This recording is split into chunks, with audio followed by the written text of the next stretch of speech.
যখন আমাদের এই 3.5 হাত দেহে চামড়া থাকে টাইট, চামড়া যখন থাকে টাইট, আমরা সবাই ভগবানের সঙ্গে করি ফাইট। সত্য না দাদু ভাই? যখন রক্ত গরম থাকে ভগবানকে চিনি, যখন চামড়া থাকে টাইট ভগবানের সঙ্গে করি ফাইট, আর যখন চামড়া হয়ে যায় ঢিল ভগবানের সঙ্গে সবাই দেখি বেশ নাকি বাবা? একদম। যখন চামড়া হয়ে যায় ঢিল, ও দাদু, ভগবানের সঙ্গে আমরা সবাই মিল দেই না। কারণ ঠাকুর মরার কয়েকদিন আগে ঠাকুর কাঙ্গালের সেবা করো, ভগবান তাই রাখছে। ভগবান তোকে কাঙ্গাল হতে কে বলেছে? আচ্ছা, এই জগতে এসেছিস, সাদের মানব জন্ম পেয়েছিস, আমি তো 16 আনা কপিল বুঝেই দিয়েছি। কথাগুলো ভালো করে শোনো। ভগবান কিন্তু আমায় তোমায় 1 আনাও কম দেয়নি দাদু ভাই, 16.5 আনা বুঝেই দিয়েছে, 1 আনাও কম দেয়নি। এই জাগতিক জগতে এসেছি, ব্যবসা বাণিজ্য বুঝি না,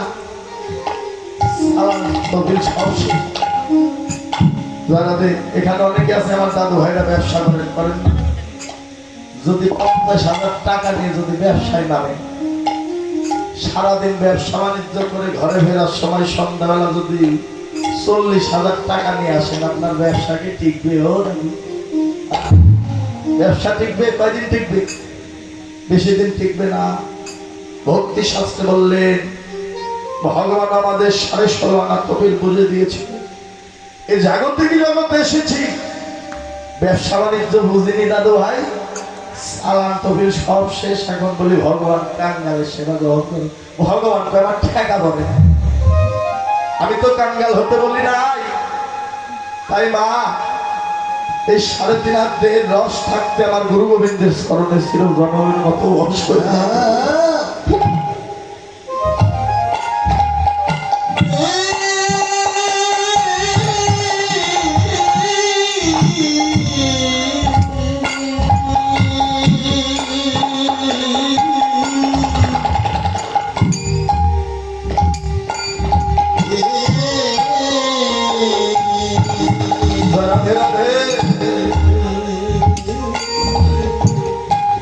এমন সাদের মাধব জনম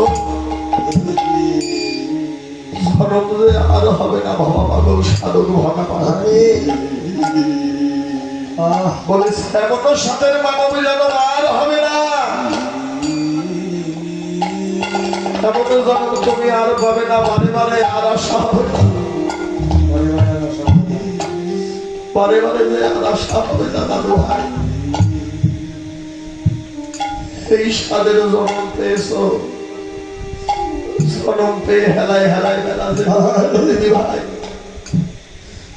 একদিনও তো বুঝতে পারলাম না। সকাল থেকে দুপুর বেলা হয়ে গেল, দুপুর হতে বিকেল বেলা হয়ে গেল, বিকেল বেলা থেকে ধীরে ধীরে সন্ধ্যা হয়ে গেল। এই জীবনের বেলা ঢুকে গেল, নিজেও তো বুঝতে পারলাম না। প্রভুকে যে কর্ম করতে জগতে এসেছি, সেই কর্ম তো করা আমার হলো না ঠাকুর। তাই মা, বাবা, সবাই থাকতে পথে ফিরে যাও। পথের মানুষের দেখা একদিন ভাবেই পাবে না, পথে না নামলে আমার পথের মানুষের দেখা পাওয়া যাবে না। যদি কীর্তন জগতে না আসতাম, আপনাদের মতো ভক্তের সঙ্গ ভক্তের স্মরণ ধরে নির্ভর করতে পারতাম না দাদু ভাই। যদি আপনারা শুয়ে থাকতেন, এ সঙ্গ পেতেন না। বসে আছেন বলে এ সাধুর বাজারে সাধুর সঙ্গ পাচ্ছেন। সাধু সঙ্গ, সাধু সঙ্গ সর্বশাস্ত্রে কয়, লবমাত্র সাধু সঙ্গ সর্বসিদ্ধি হয়, কৃষ্ণ প্রাপ্তি হয়। যে যত বড় সাধু বৈষ্ণবের সঙ্গ করে নাও, এই সঙ্গই তো শেষ সঙ্গ না। এপারে যেমন সঙ্গ করছো, যদি এই সঙ্গ ঠিক থাকে, ওই পারে গিয়েও এমন ভক্তের সঙ্গ পাবে। রাধে রাধে। তাই রস বরিশন আকারে ধরে হয়েছে রাস। বৈষ্ণব কবি বললেন, মহাজন বললেন, ওরে রসে না থাকিলে রাসে রাসে যাওয়া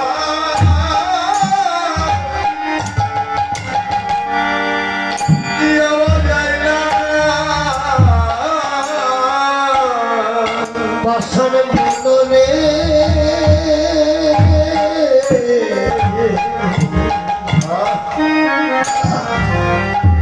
রাসে না থাকলে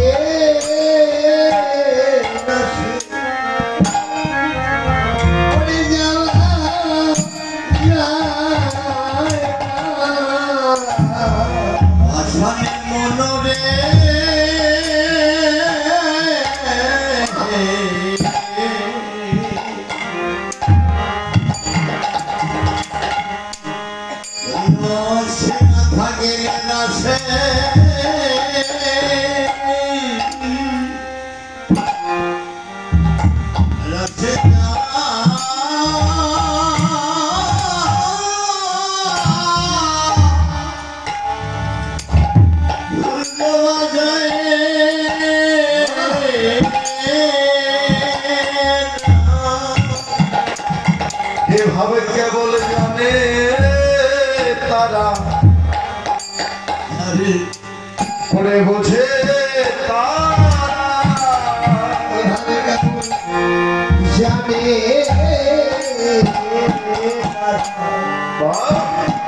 কেমন বলে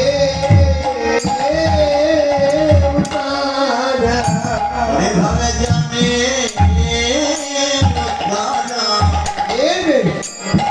ওরে বোঝে বলিয়ে জগতে রসিক বলতে বলতে যারা যারা এভাবে কেবল জানে তারা, ওরে বুঝে তারা, কেমন রসিকি ভাগে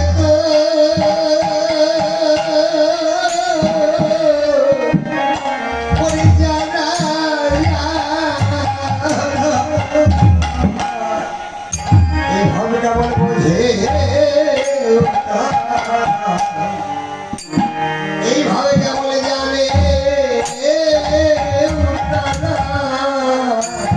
ওরে ভবে রসে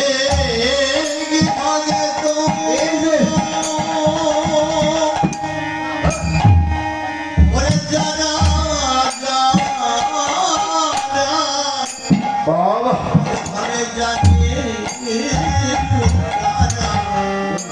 বুঝে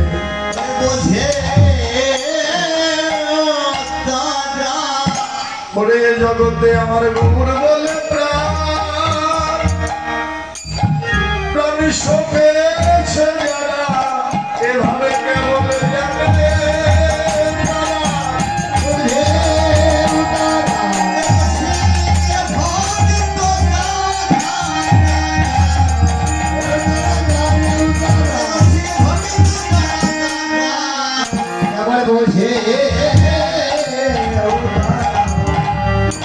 এইভাবে কেমন জানে জানে এভাবে কেবল জানেই তারা, বোঝে তারা কারা? এই জগতে রসিক বলতে যারা যারা, রসিক বিনা রসের সন্ধানে জগতে কেউ তো জানে না। এই জগতে গৌর বলে প্রাণ সপেছে যারা, একমাত্র তারাই জানে। তাই আজ শ্রীধাম নবদ্বীপে পতিতে পাবন শ্রী গৌরাঙ্গ মহাপ্রভু গৌরসুন্দর বৃন্দাবন লীলা গড়া মনেতে পড়িল, যমুনার ভাবস্বর ধ্বনিরেই করিল। আজ গৌরাঙ্গ মহাপ্রভু আমার গৌরসুন্দর আজ যেন গঙ্গার তীরে এসে দাঁড়ালে। আজ গৌর হরিণী যেন কি একে ভাবের উদয় হয়ে গেল, মনে পড়ে গেল সেই কথা। আজ সচিনের নন্দন গৌর হরি আমার যেন গঙ্গা এসে দাঁড়ালো। তাই বৈষ্ণব কবি বললেন, ওরে এসে দাঁড়াইল রে, এসে দাঁড়াইল রে, এসে দাঁড়াইল রে, এসে দাঁড়াইল রে, এসে দাঁড়াইল রে, এসে দাঁড়াইল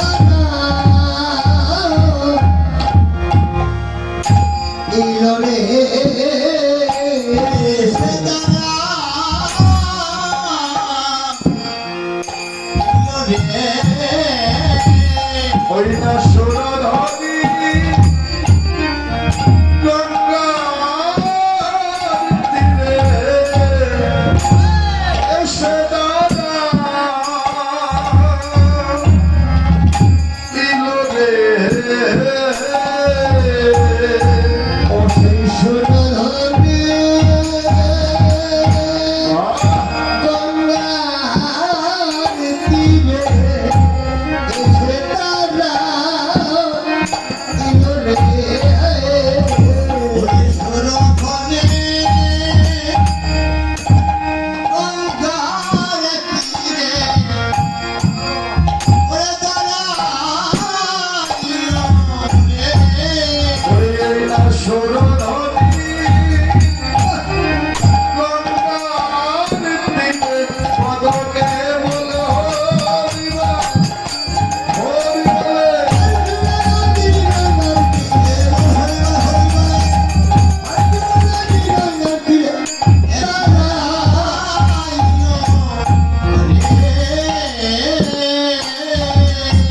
গৌর হরিবল। আজ গৌর সন্ধ্যা সুরধনী গঙ্গার তীরে এসে দাঁড়ালে, গঙ্গার তীরে দাঁড়িয়ে যেন আত্মস্মৃতি হারা হয়ে গেলে। আজ গৌর হরি আমার কেমনই যেন হয়ে গেলে, আর হবারই তো কথা, তাই না বাবা? ভগবান তো পাগল হবারই কথা, হবার কথা না তো ভাই? ভগবান পাগল হওয়ার কথা না? এই বিশ্ব ব্রহ্মাণ্ডের কর্তনে সে তো পাগল হওয়ারই কথা। ভগবান কার জন্য পাগল? এই জগতে টাকা পয়সার জন্য ভগবান পাগল, বাড়ি গাড়ির জন্য ভগবান পাগল দাদু ভাই। ধন ঐশ্বর্য অর্থ করার জন্য আমার ভগবান পাগল নয়। ভগবান আজ পাগল হলেন কার জন্য? ভগবান পাগল হলেন এই যে তোমাদের মতো আমাদের মতো ভক্তের জন্য। ভক্তের জন্যই ভগবান পাগল।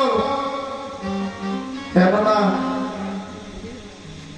এই জগতে আমরা বলি ভক্তের একমাত্র গুরু গোবিন্দ বিনা বান্ধব নাই। আরে জগতে বাবা ভগবানের একজন ভক্ত বিনা যে আর বান্ধব কেহ না। এই যে ভালোবাসা ভক্ত আর ভগবানের,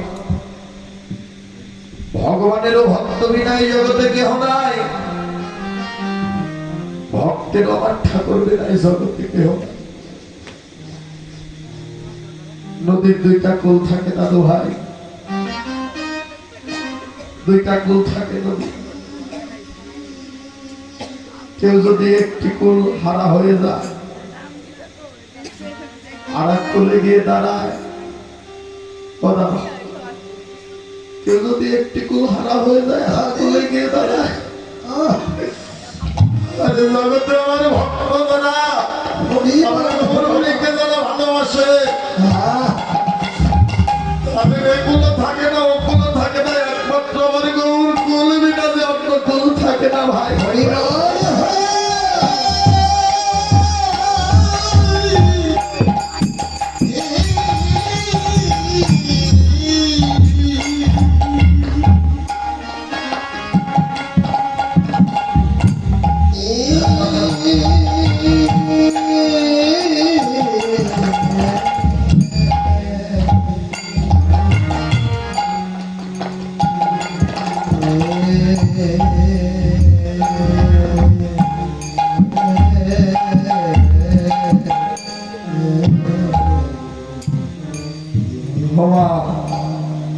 তাদের কোনো থাকে না, কোনো থাকে না, একমাত্র আমার গৌর কুলবিনা যে অন্য কুল নাই গো। তাই এই জগতে এসেছ, যদি ভালোবাসতে হয় আমার গৌর হরিকে ভালোবাসো। ভগবান ভক্তকে ভালোবেসে আজ পাগল হয়ে গেলে, হরে আত্মস্মৃতি হারা হয়ে গেলে। তোমরাও যদি ভালোবাসতে চাও আমার গৌর হরিকে ভালোবেসো। এই ভালোবাসা যে চিরস্থায়ী ভালোবাসা না ভাই, এই ভালোবাসার মধ্যে কোনো খাত নেই মা। জাগতিক জগতে বন্ধু বান্ধব আত্মীয় স্বজন ঘরের রমণী অর্ধাঙ্গনী পুত্র কন্যা যাদের যতই ভালোবাসো, যতই ভালোবাসো না কেন, একদিন পর হয়ে যাবেই না। চিরদিন দিন তাপন থাকে না। আরে যদি আমার গৌর হরির সঙ্গে ভালোবাসা করতে পারে, এই ভালোবাসাতে চিরস্থায়ী, এর মধ্যে কোনো ভেজাল নেই, খাত নেই। এই জগতে এসেছি আমি একমাত্র অপরাধী পাপ। একদিন তো আমার গৌর হরিকে ভালোবাসলাম না, ভালোবেসেও দেখি এ ভালোবাসায় কি শান্তি, কি সুখ। একদিন বদনে হা গৌর প্রাণ গৌর বলে কেঁদেও দেখি। আজ গৌর হরি ভক্তের লাগি কাঁদছে তীরে দাঁড়িয়ে, কিন্তু আমি একদিন দুফুটা নয়ন জলে বদনে হা গৌর প্রাণ গৌর বলে কেঁদে দেখি।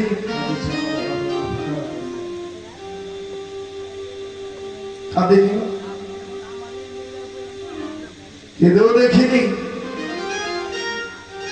এই জগতে এসেছি, নাই ভজন, নাই সাধন, নাই পূজন। প্রভু আজ আমার গঙ্গার তীরে নাম করছে, আর আমি সাধন মানব জনম পেয়ে একদিন বদনে হাত কৃষ্ণ প্রাণ কৃষ্ণ বলে কাঁদলাম না। হরি বল। এই যে মধুর হরিনাম, এই নামের গুণে শোলা ভাসে, শিলাও যেন ডুবে যায়। এই নামের গুণে শিলা ভাসে, শোলাও যেন ডুবে যায়।